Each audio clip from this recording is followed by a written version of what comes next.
As we begin, we need to keep in mind all of those that we need to keep in our prayers. Brother Terry, he keeps juggling with medicine, or they keep juggling medicine for him or with him. Tina is in room 128 at Baptist Prattville.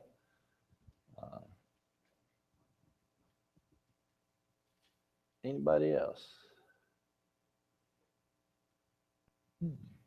Kind of a short list today then. Yes, ma'am.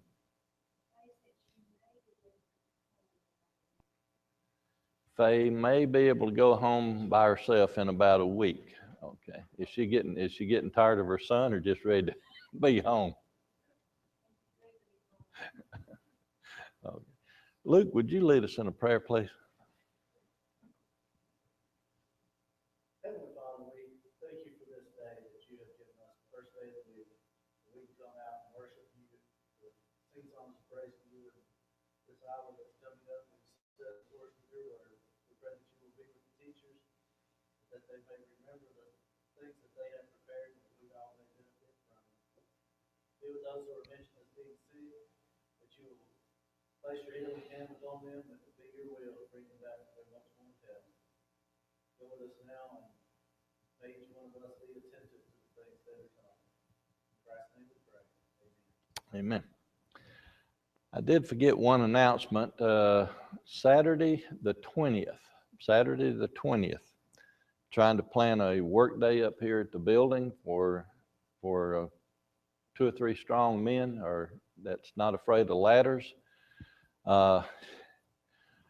What we're going to do, I don't know if any of you have noticed or not, but I was up here this past week and all the perimeter lights have been changed to the LEDs, which is a whiter light than what we've got overhead here.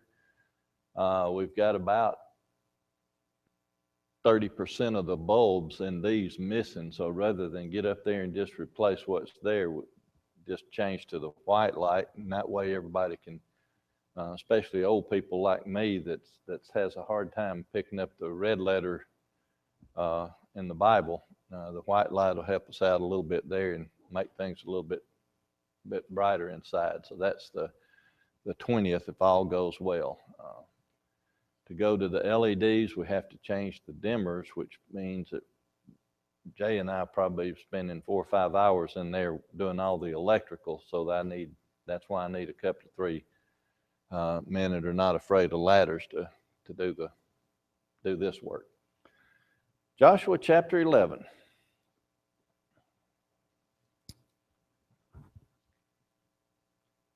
And it came to pass when Jabin, king of Hazor, had heard those things that he sent to Jobab, king of Madon, and to the king of Shimron, and to the king of Achshaph. Okay, we've got kings, we've got locations. And my phone just bothered me, so excuse me just a second. Let me mute it like I should have done before. Okay. All right. So who is King Jabin, king of Hazor? Where is Hazor?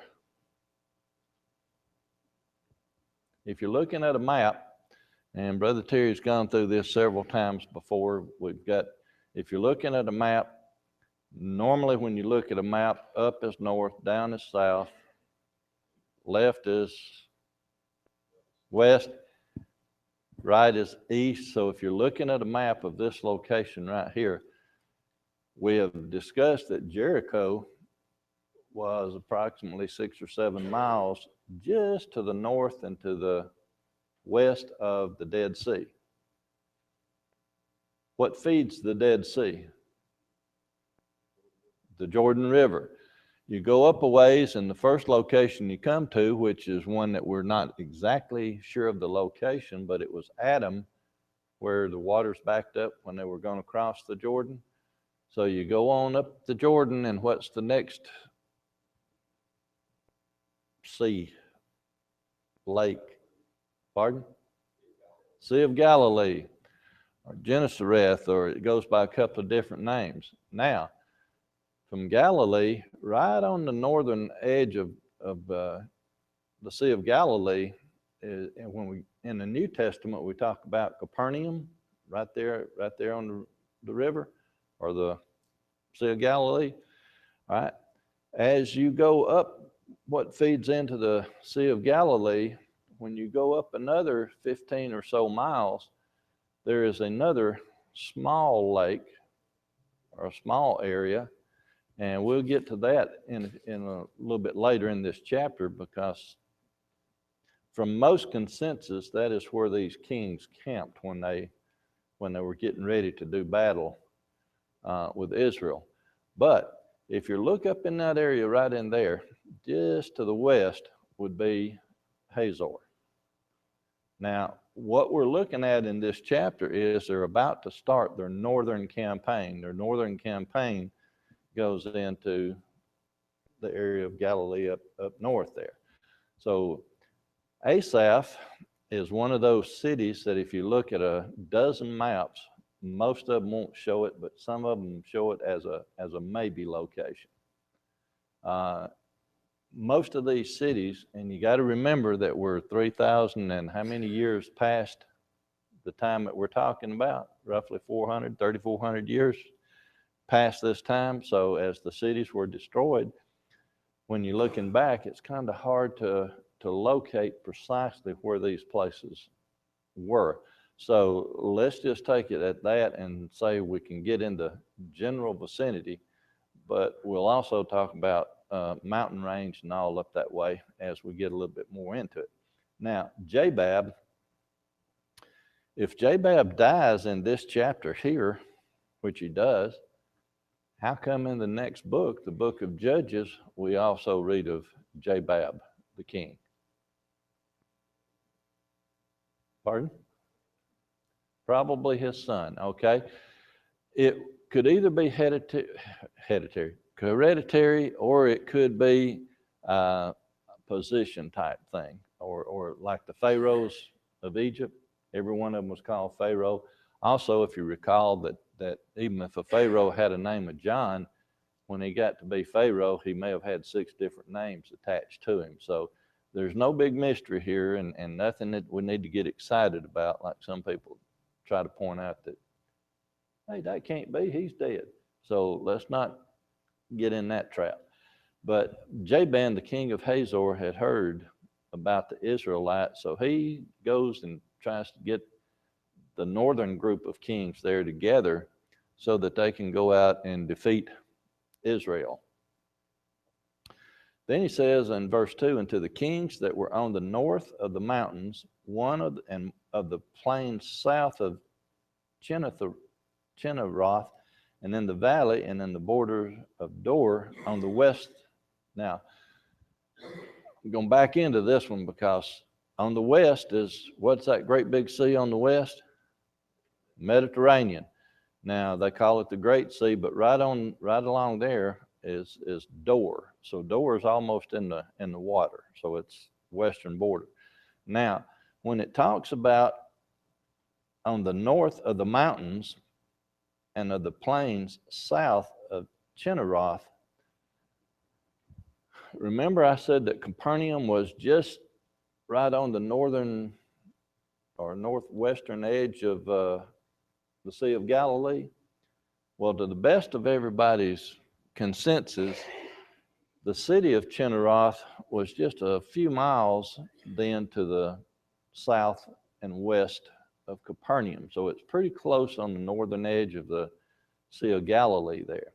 Now, if you look at your maps in the back of your Bible and look at that area, you will notice that there is a mountain range that goes all the way from the southern end past the Sea of Galilee, past the next little lake we're talking about, and then it sort of forks out into 2 mountain ranges.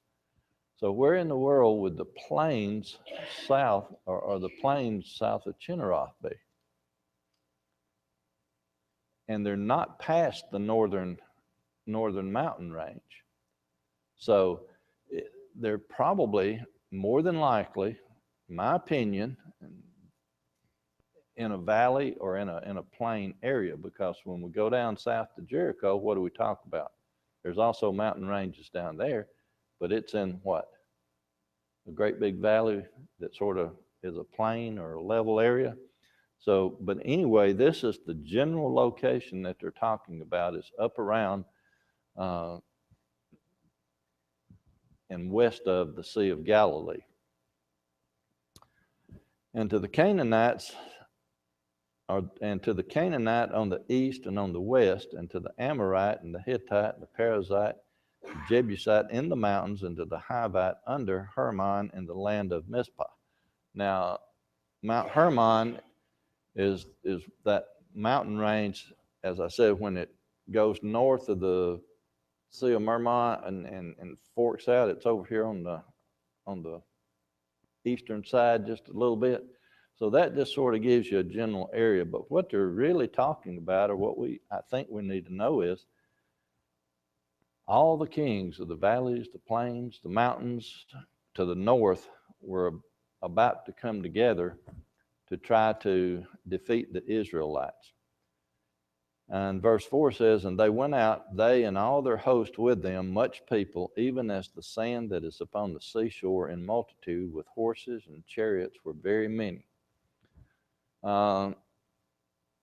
This is familiar usage of the word in the Bible as the sands of the sea. Just we find this used several times, just meaning great big numbers, or you really can't number them. It's just that many.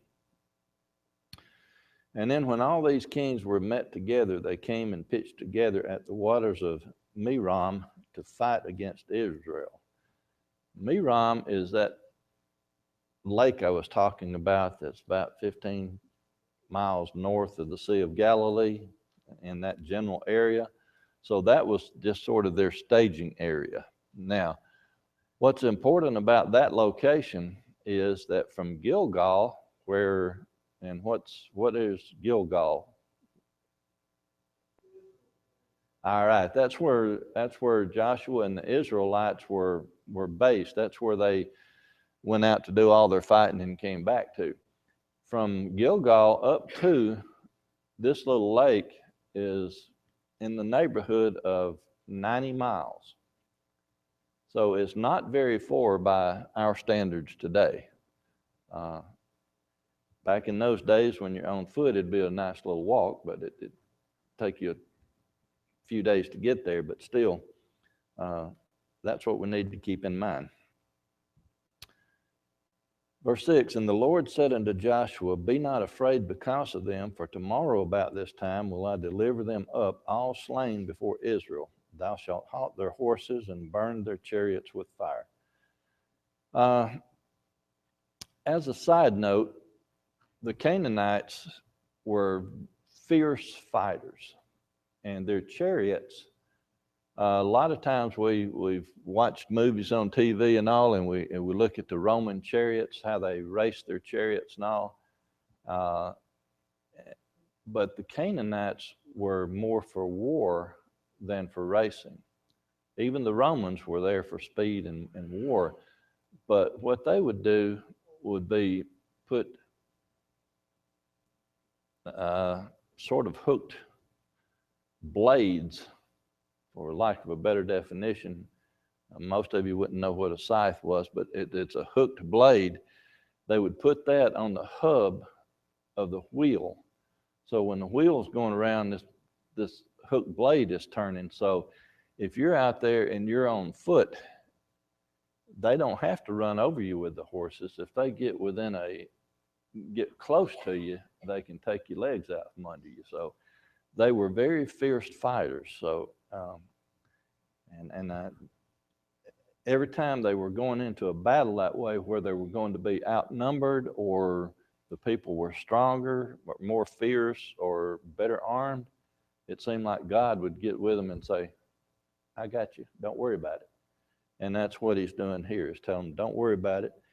And to halt their horses, that's an archaic word that's got several different meanings, but it really means to, some want to use the word hamstring their horses. And what would hamstring a horse be, or hamstring a person? What would that mean?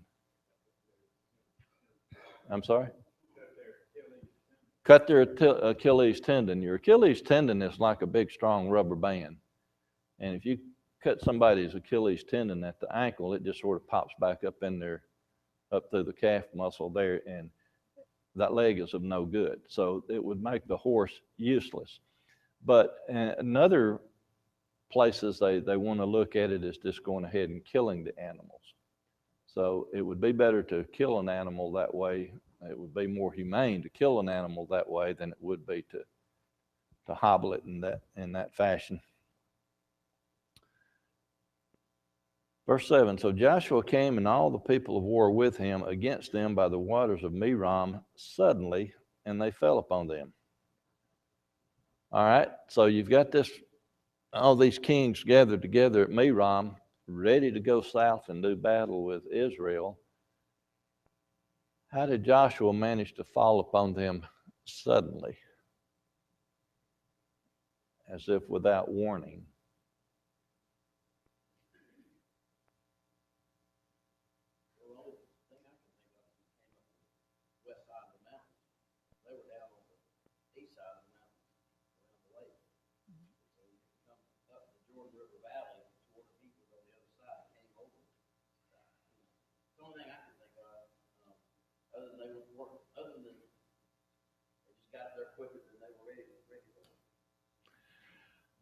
My explanation is a little bit simpler than that, but that's a good one. My explanation would be that they're getting together to go south to fight Israel. What makes them think that Israel is going to come to them for the fight? So for the military folks in here, when do you set out your guards? When you expect trouble, right? You double the guards if you're expecting trouble, or you send out your scouts if you're expecting somebody to be in the vicinity. Here, they were just getting together and getting staged so that they could go south and fight, and they had not a clue that Joshua was going to come up to meet them and to do battle with them. So, as you say, he probably come up on the shaded side, shaded meaning where they couldn't see him. They were quiet, stealthy, and they got there, and then they pounced on them without them having knowledge of it. Brother Clunch.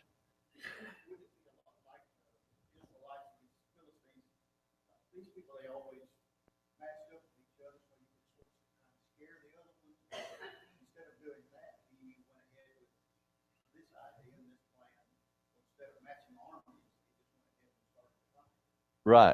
Right. Instead of them camping a mile away looking at each other and yelling and shouting and trying to get their attention and run them off, he just goes up and does battle.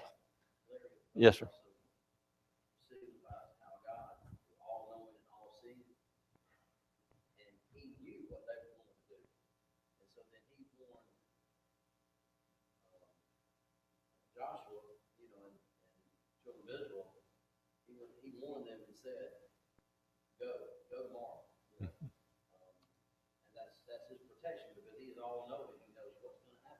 Knows how to protect his people.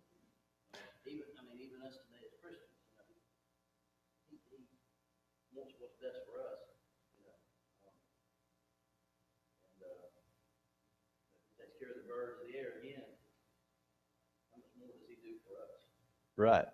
And looking at the history of the way things go, now you got to remember, my mind, I'm a little bit off bubble sometime. I don't stay on the main track. But in the course of events, it appears to me that God has them in training. Because when they went to do battle with Jericho, who did the fighting? God did it all, didn't he? You walk around, blow your horns, and they'll fall down. Made it very easy for them to go in then and take Jericho. Then he lets a small group get beat up at Ai. Then he encourages them, sends them out, and tells them to set a trap. Now he tells them not to worry about them. They're going to be in his hands, and he leaves it up to them. So the whole thing is he's just sort of bringing them along so that they will be self-sufficient, or supposedly after a while in those kind of things. Not that they should ever forget God in anything, though. So he fell on them. Verse 8, and the Lord delivered them into the hand of Israel, who smote them and chased them unto great Zidon, and unto Mizraim, and unto the valley of Mizpah eastward, and they smote them until they left them none remaining. Now, this Zidon in the New Testament, we'll start it with an S, and it's just to the north of what other known town do we talk about? We talk about and Sidon, Tyre and Sidon. So Sidon is just a little bit north of Tyre, again close to the sea. But they said they also chased them east. So that means that when they started chasing them, they were coming up from the south. So when they started chasing them north, they chased them this way and that way. They chased them all over that region until they had destroyed them. And Mizpah was the location of Mount what again? Hermon? Okay. Now, verse 9, and Joshua did unto them as the Lord bade him. He halted their horses and burned their chariots with fire. Now, why would the Lord not tell them to kill the people and keep the animals? Why destroy the horses? Chariots, we understand, implement of war, it would be destroyed. But why the horse?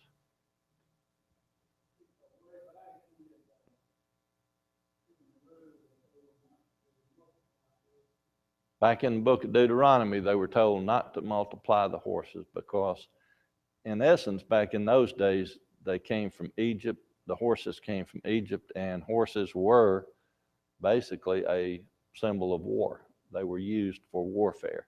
So we'll find that back in Deuteronomy 17, I think it is, around verse 16 or so. So, verse 10, and Joshua at that time turned back and took Hazor, and smote the king thereof with the sword, for Hazor before time was the head of all those kingdoms. So Jaban was the king of Hazor.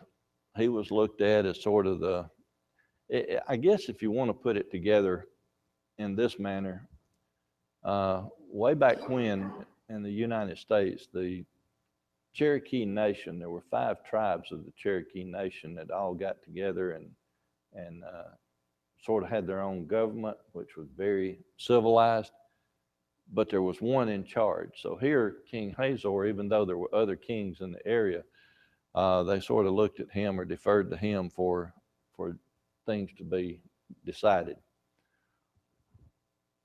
Verse 11 says, they smote all the souls that were therein with the edge of the sword, utterly destroying them.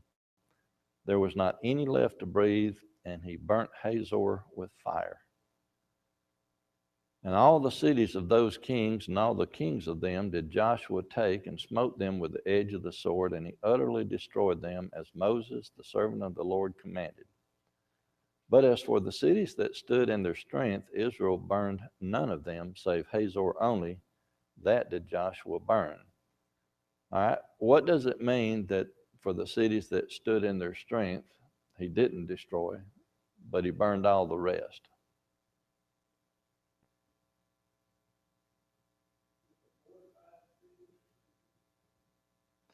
Well, it could be, but I take it more to be they could have even defeated any city because God was on their side. I think if you go back and look at 400 years ago how the language would have been put together, it would have meant that they didn't come out to fight against Joshua. They just stayed to themselves. So he didn't bother them at this time. Does that make sense? Or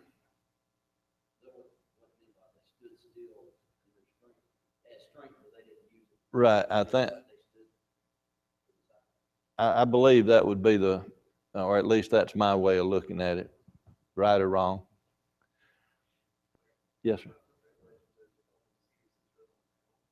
Stood at the cities on the mountains. Okay.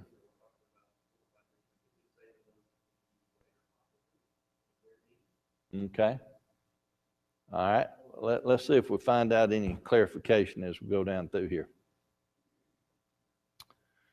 And all the spoils of these cities and the cattle the children of Israel took for a prey, meaning payment unto themselves.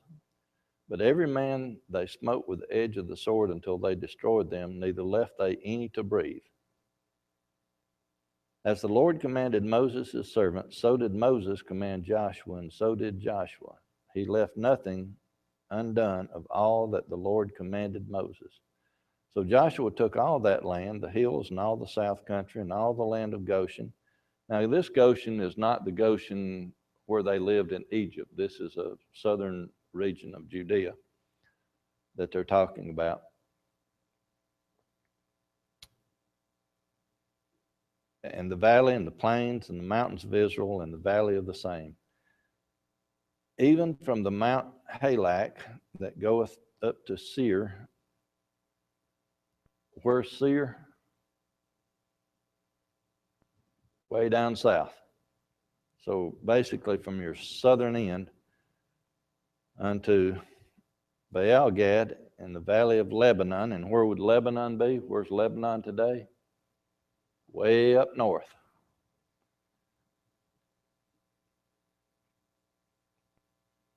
Under Mount Hermon. Where was Mount Hermon? It's on that east fork of that mountain chain up there. And all their kings he took and smote them and slew them. Okay, so what we're talking about at this time, before we get to the next verse, is that the children of Israel by this time, they now had control of the whole region that God had promised them. All the way from the southern tip to the northern end, from the east to the west. It was theirs. They was in possession. Now, we'll find out later if you go and count in the next chapter. We're going to jump ahead just a little bit. But prior to them going into the land of Canaan, they had fought under Moses. Joshua had gone out and fought 2 kings, and their names were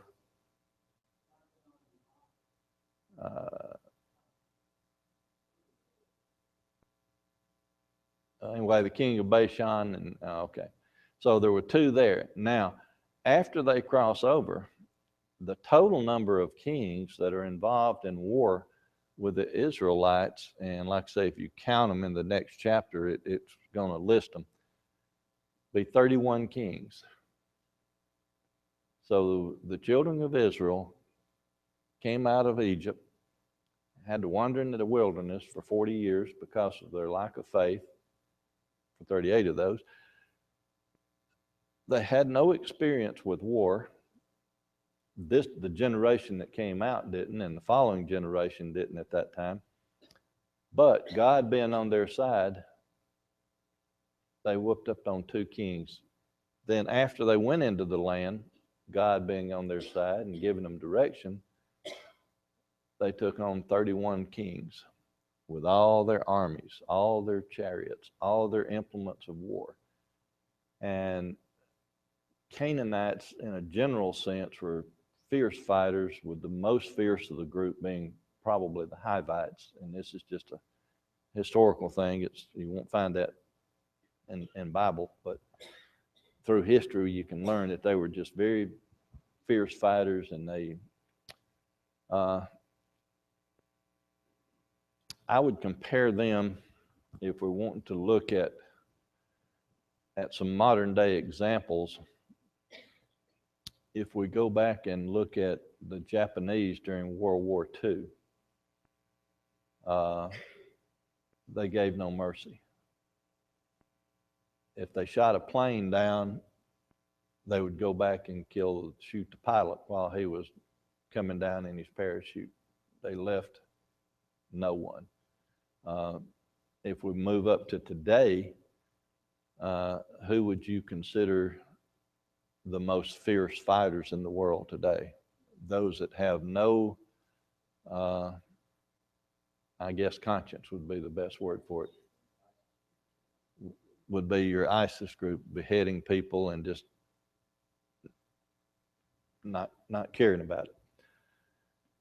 So God being on their side, they took all these. Verse 18 says, Joshua made war a long time with all those kings. What would be a long time? How do we come to 7 years, Brother Golden? You're right, but how do we come to 7 years? Okay. Let's see if we can help you out. Go to Joshua chapter 14 and start.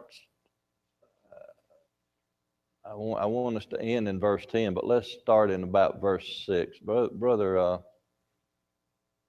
Jim, you have that? Yeah, I think 6 is where I want to start.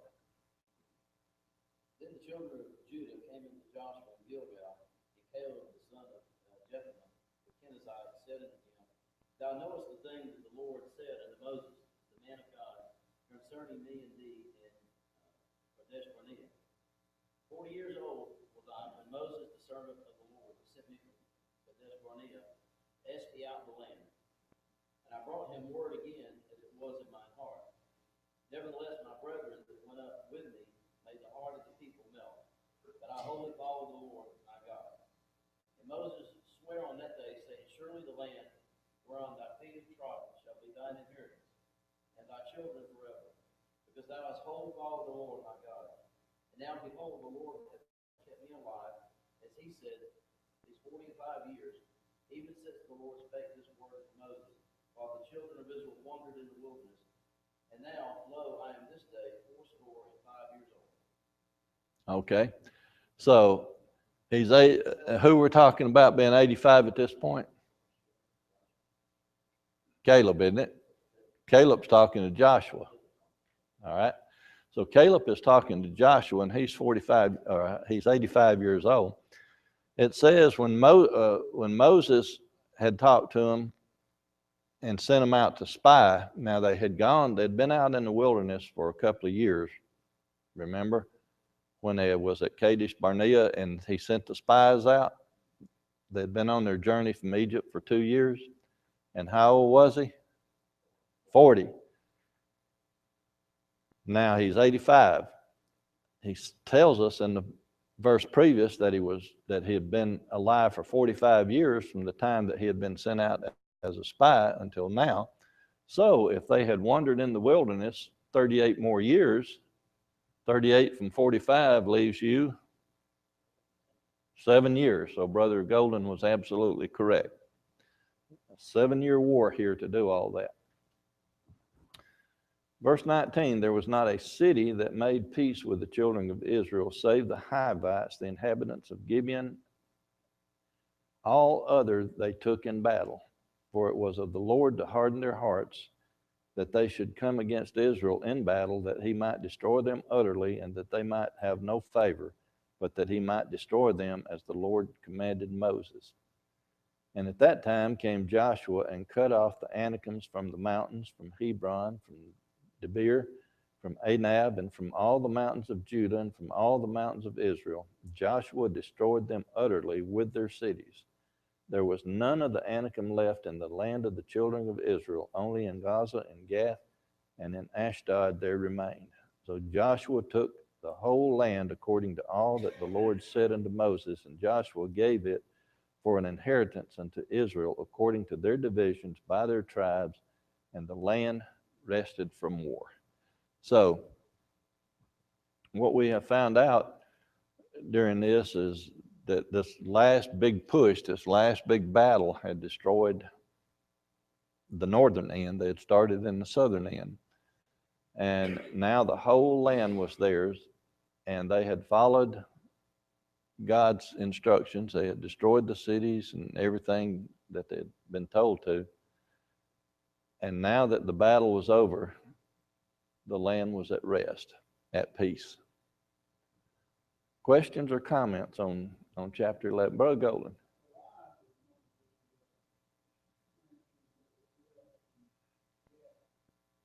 Okay. And who were the Anakim?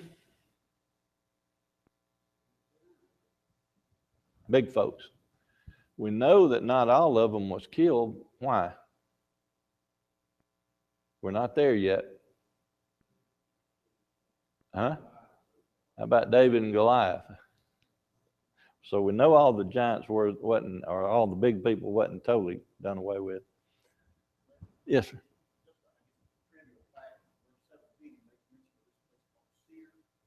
It's also called Beecher. If anybody watches the Indiana Jones movies, they come and find or looking for the supposed cup that Jesus used in the Last Supper. There's this carved castle out in the front. That's this place. It really exists. Okay. If y'all watch Indiana Jones movies, that's a good piece of trivia that he just gave us there, that they use this location. So it's a real location. Their hearts being hardened. They knew what God had done to the children of Israel out of Egypt. And we read about that earlier. They said, we have heard what happened. I mean, how much more powerful was Egypt than these kings in this area, as far as an empire goes? How much more powerful was the Pharaoh versus any of these kings here? Right. And they heard what God had done for the children of Israel in Egypt and what had happened. Yet, just like the children of Israel's hearts got hardened, and just like people who today, Christians who their hearts get hardened and they turn away from God. Well, this is the same thing happens. Obviously, happened to Pharaoh and happened to these kings. Even though they knew what happened against Pharaoh, they said, "We're going to get our armies up. We're going to go fight them too." And that's what a hardened heart leads to, is just open rebellion against God and His people. No matter what you've seen, no matter the result that you've seen from doing it before, and people always wonder, how can your heart get that hard? It happens. Wouldn't it be wonderful if your emotional heart listened to your thinking heart a little bit more? Anything else on chapter 11? Chapter 12. Now these are the kings of the land which the children of Israel smote and possessed their land on the other side of Jordan toward the rising of the sun, from the river Arnon unto Mount Hermon and all the plain on the east. Sihon, king of the Amorites, who dwelt in Heshbon and ruled from Aroer, which is upon the bank of the river Arnon. Okay. Arnon is a river, well, never mind. Let's just look at this. And from the middle of the river and from half Gilead, even unto the river Jabbok, which is in the border of the children of Ammon. Now, I'm not going to read all of these because if you're like me, you won't remember them. If I don't sit down with a map periodically and try to tune back into where these places are, I forget where they are. I think it should just be safe to say that that whole region now belonged to them, and they give you all the borders and everything. Andrew and I, when we sit down and read, we read. We don't skip anything. We read the Bible every day, or try to. We get caught up if we get behind, but every year we complete the Bible, and we don't skip genealogies and we don't skip boundaries. We go ahead and read them, even though we know we won't remember them. So, but that's what chapter 12 deals with here. It goes all the way through and lists all these kings and all these lands and all these locations. And like I said, if you were to sit down with your finger and count them, you'll find out that in total, 2 with Moses and 31 with Joshua. So they had defeated 33 kings. Anything in chapter 12 we need to look at?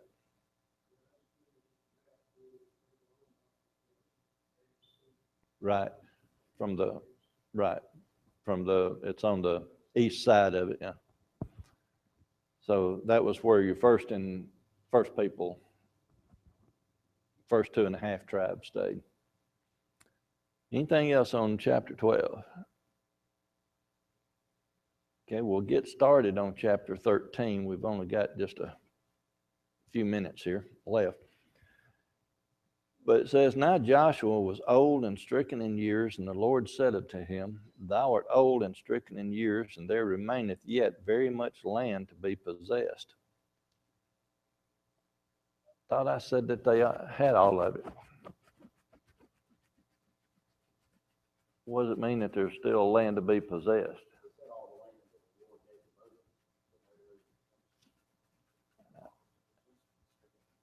As Brother Terry said, the pockets of resistance, or that they had defeated all the power.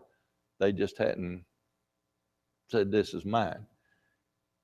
I sort of look at it that way because if you look at the land rush back in America back in the 1800s, the people, when they left to go to their spot, were they the landowners? They had been promised land, but until they drove a stake in the ground, was it theirs? Until they marked their border, was it theirs? So that's the way I kind of look at it. They defeated the power. They were at peace. There was nothing left to fight about. It was just now that we have to, each one go take your parcel of land. And you can kind of imagine that it would take a while. It couldn't be done overnight, because how many people are now living in and around Gilgal, where they station and their staging area to go out and do all the fighting? How many people are there? How many tribes are there? 9.5, because 2.5 are on the other side of the river. Something 2 million plus people. You just can't pack your car and go over there and be there tomorrow. So it takes a while to go and take possession of all that's been promised to you.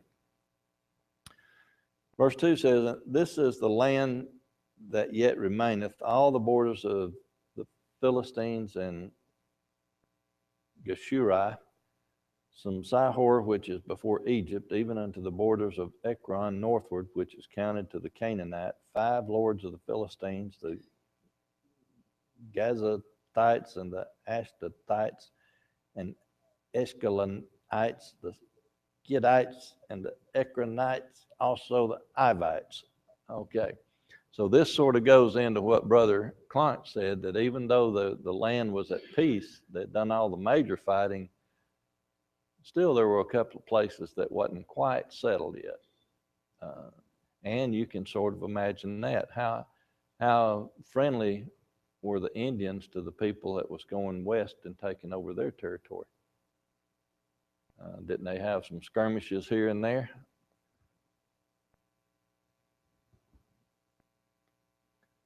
Verse 4, from the south, all the land of the Canaanites and the Maarah, that is beside the Sidonians, unto Aphek, to the borders of the Amorites. So this is telling what little bit of land is left that they need to go in and secure. Brother Luke has gone out to ring the bell, so I'm going to pause here and leave the Wednesday night class to pick up about verse 5 and go through. Wait a minute. I mean, let me check something real quick.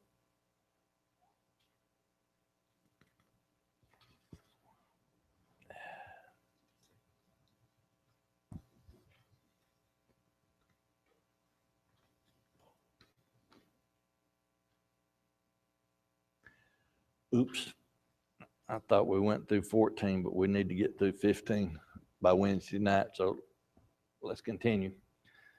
Anyway, verse 13 then goes in to tell all that's done. When we get down to verse, well, you're going to have to pick up there anyway, Brother Terry. Thank y'all for your comments and your attention.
Good morning, everyone. Good morning. It's time for us to start our worship service here at Grandview Pines Church of Christ. We're glad to see everyone. Looks like we got a few folks maybe out of town or something. It's still vacation time, I guess, this summer. So, a few sick, and we'll talk about those, some of those. If you're visiting with us, we're very happy to have you with us. I want you to invite you to come back any chance you have and fill out one of the visitors cards so we can have a record of you being with us, and stick around to let us get to know you a little bit better, and come back anytime you can. Want to definitely encourage everybody to pick up one of the bulletins off the table if you haven't gotten one already. Quite a good list of those that are sick and in need of our prayers. A couple of extra things from that. I know those that probably saw the emails and all, Tina was taken to the emergency room yesterday and admitted to Baptist Prattville, room 128. So definitely want to keep them in prayers. Got an update on Randy, actually Tim's brother, about his leg. He's with circulation issues. They're going to do a surgery on August 18th to hopefully take care of that. Checked the email just for class, and Ricky Lauren had sent an email out about that Sophie's got a fever overnight, like 100 or a little over, and she's still having a little bit of issues with their hands and feet turning bluish like they had done a few weeks ago. So definitely want to keep them in prayers. They're just keeping an eye on her right now. I think it may just be a little bit of a cold. But definitely keep them in prayers this morning. Other than that, those that are in the bulletin, definitely make note of them. And if there's anybody else that we need to mention tonight, just please let me know. Also for the prayer request part, this week, pretty much most everybody starting back to school. So definitely want to keep everybody in prayers, I guess, especially the teachers. Right, Tim? Everyone need that. Yeah. And Kay and all of our others that are working with our young folks. So keep everybody in prayers for safety and for a good school year this year. Events and activities, things that are coming up. Today, we've got Autumn Place at 4 o'clock for anybody that can come out to that at 4 o'clock. Have a little time of devotion and singing with the residents there. It's always a really good time.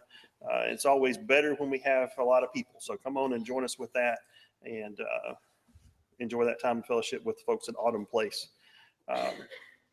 Remember, ladies, the baby shower, the brunch on August 27th at 10 o'clock for Sherilyn. They're having a boy and registered at Amazon and Walmart. I didn't write that down. I was doing it from memory. And so make sure you have that on your calendars. Definitely also want to remember, excited about the opportunity this coming Friday for the opportunity to feed the Millbrook Police Department. The sign-up list out there looks pretty full. A lot of good folks, a good number rather signed up for helping to serve that day. So thanks for all that. And there'll be another opportunity coming up in the near future also to do the fire department. So we'll have a good chance to do that as well. And I'm sure Jeremy will have some more information either by email or possibly tonight if he's back from his drill. Some more details on getting together everything for that. Brother Larry mentioned this morning on Saturday, August the 20th, we need 2 or 3 men that are not afraid to climb ladders and get up high to change. We're going to change all these lights in here. If you've noticed, all the ones around the perimeter have been changed. And then, so there's going to be some things that are going to be done with electrical switches and things, and then changing all the bulbs to these brighter LED bulbs. So we need 2 or 3 men that are willing to get up to those heights and do that, and help out with that on Saturday, August the 20th. Just check with Larry on that. That same weekend, the 21st, is our deadline to have the boxes for Panama back in. There's still a few out on the table if you haven't picked one up, or if you'd like to pick up another one. It's a great work in doing that for the folks down there. The lists are very clear on what all is needed, so do that and have those back here by the 21st. And then this morning, there's a meeting up front for the ladies just for a few minutes after service to discuss and make some plans for a retreat in October. So all the ladies interested in being part of that, helping out with that, meet up front after our morning service. That's all we have on the matter of announcements this morning for our order of our worship service today. Jeremy Claunch will be leading our singing. The first song is number 467. 467 for our first song. Dave Conyers will have our opening prayer. Jackson Hall will be having the scripture reading, and it'll be Joshua chapter 14, verses 1 through 5. Brother Terry Claunch will have our sermon this morning. At the appropriate time, Brother Jim Cox will oversee the Lord's table, and then Joel Bastrally will have our closing prayer this morning. And as always, if you have any cell phones, electronic devices, please make sure those are muted or on silent so that it won't disturb our worship. Thanks so much.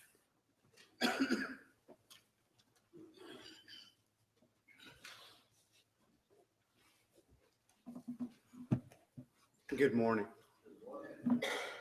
I didn't get a chance to talk to Gary, but the two young men that I mentioned Wednesday night are both actually doing some better as of yesterday. My cousin's stats have improved overall in a way we weren't really expecting, so I'm thankful for that. The young man from down in Century is conscious and responsive and up and about some. They still don't know the full extent of the damage there, but both are doing much better. Thank you for the prayers that were offered on their behalf. 467, sing the first and last. Pardon me. Let's sing. Will your anchor hold in the storm of life when the clouds unfold their wings up strive? When the strong tides lift and cables strain, will your anchor hold or firm remain? We have an anchor that keeps the soul steadfast and sure while the billows roll. Fastened to the rock which cannot move, grounded firm and deep in the Savior's love. When our eyes behold through the gathering night the city of gold, our harbor bright, we shall anchor fast by the heavenly shore, with the storms all past forevermore. We have an anchor that keeps the soul steadfast and sure while the billows roll. Fastened to the rock which cannot move, grounded firm and deep in the Savior's love. Song before our opening prayer will be number 827. 827. Again, we'll sing the first and last.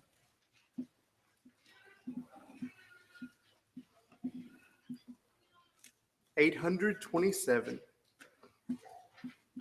Let's sing.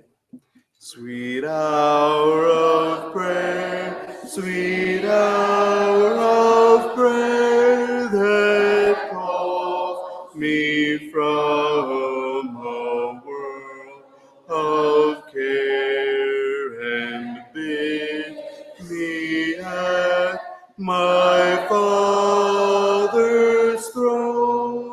Makes all my wants and wishes known. In the seasons of distress and grief, my soul has often found relief, and oft escape the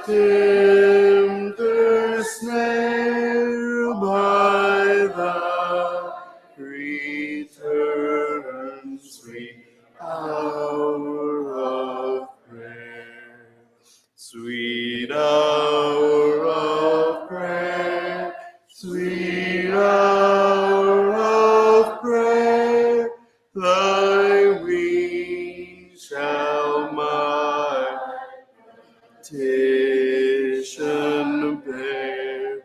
To him whose truth and faithfulness engage the waiting soul to bless.